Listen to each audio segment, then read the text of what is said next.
Short questions, short answers by Torah teacher Ariel and eBible. Copyright Dates Torah Ministries 2015. All rights reserved. The question for tonight is, what does it mean that the Jerusalem above is free and she is our mother? What does that mean?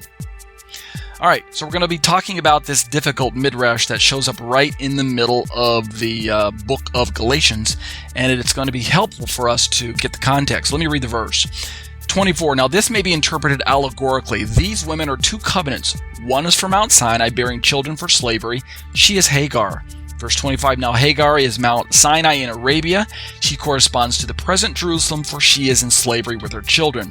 And 26, but the Jerusalem above is free, and she is our mother. Galatians 4, 24 through 26, as rendered from the ESV. All right, this is going to be a difficult passage to explain in this brief time, but I'll do my best. Paul introduces an allegory, a Jewish midrash, by way of the biblical narrative about Father Abraham and his offspring. Whatever the reasons for introducing this allegory into his letter at this point, the interpretation of the allegory is quite to the point. A line of demarcation is being drawn in the sand between who is a genuine covenant member and who is not. Okay. The son of Abraham by the slave woman, understood to be Ishmael even though he's not named directly, is likened to those seeking to be justified by human means, by the works of the law, by circumcision, by legal Jewish identity. This is one door that's being presented in the book of Galatians. Comparatively, the son of Abraham by the free woman, which is Isaac, is likened to those seeking to be justified by faith in Yeshua, Jesus, as the promised Messiah, without becoming Jewish first. That's the other door, or the other gospel that's being presented to the Galatian readers. So we got two doors, two gospels, as it were. Which one's the true one? To strengthen the truth of his illustration, Paul mentions that Ishmael was born when Abraham succumbed to his flesh, the way ordinary human beings procreate, while Isaac was born not according to human effort, but by divine fiat, after Abraham and Sarah were in reality too old to physically copulate for the sake of creating children. And this becomes crucial for Paul's explanation. The Greek word for allegorically in Galatians 4:24 is the Greek root word allegoreo, from where we get our English word allegory. Paul now reveals the core truth of his homily by explaining that he's referencing to two opposing covenants, illustrated using the unnamed Sarah and the named Hagar.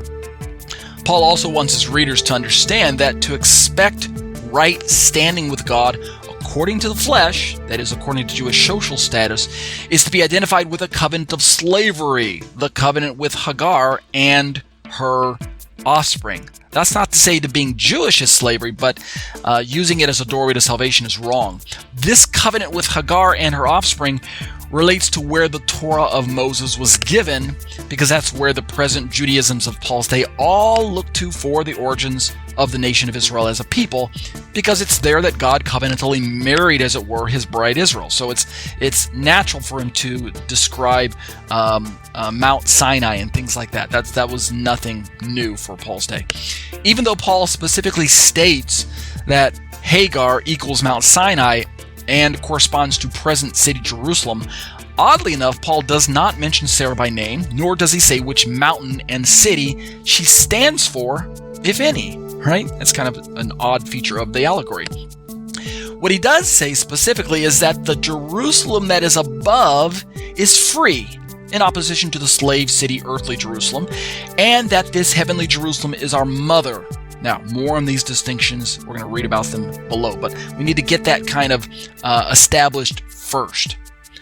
I'm sure in Paul's mind, it is a sad declaration that his beloved and beautiful earthly Zion, the city of God spoken of in Psalm 87:3, has to be identified in his allegory as a city in slavery with her children in order for his readers to come to their senses. But this is the length, I believe, to which Paul will go to shock his readers into reality, to flirt with the prospect of going through conversion for the wrong reasons, is to be seen in God's eyes as going back into slavery. It is possible that one could understand these verses as proof positive that the Old Covenant stemming from Mount Sinai represents slavery and must be replaced by the New Covenant stemming from the heaven to Jerusalem that offers freedom. We could possibly look at it that way, right? I'm not going to discount that. And this would actually be true only if we were to interpret the terms Old Covenant as old nature and New Covenant as new nature. Because indeed, all things do become new in Christ. Read 2 Corinthians 5:17, right? That is important for us to understand. Check out my podcasts, which are available on iTunes. You can search for me in the store under the search term Ariel Hanavi. But if you prefer to watch your theology, check out my YouTube channel, subscribe to my YouTube channel, and click the bell for notifications. New content is added weekly or even daily.